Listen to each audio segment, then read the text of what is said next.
আমি একটা কোনায় দাঁড়িয়ে দেখছিলাম দুটি ছেলে গেরুয়া বসন পরে মন্দিরের সিঁড়ি দিয়ে ওপরে উঠছিল। এত মন দিয়ে আমি কাউকে সিঁড়ি স্নেহ করতে দেখিনি।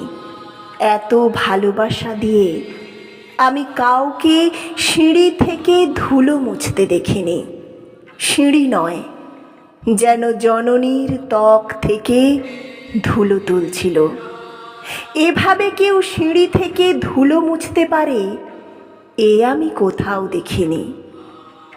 স্থিতপ্রজ্ঞ মহারাজকে জিজ্ঞাসা করলাম, এই ছেলে দুটি কে?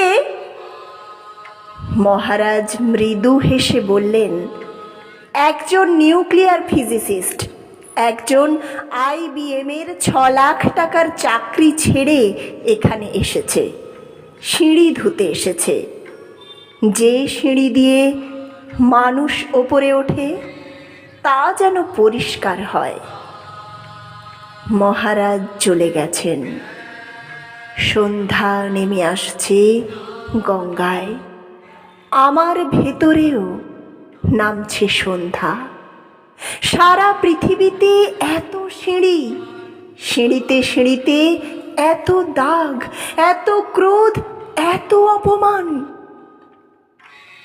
আরতি শুরুর আগে মনে হলো, যে সিঁড়ি মুছতে পারে না সে কোনো দিন মানুষের চোখের জল মুছতে পারবে না।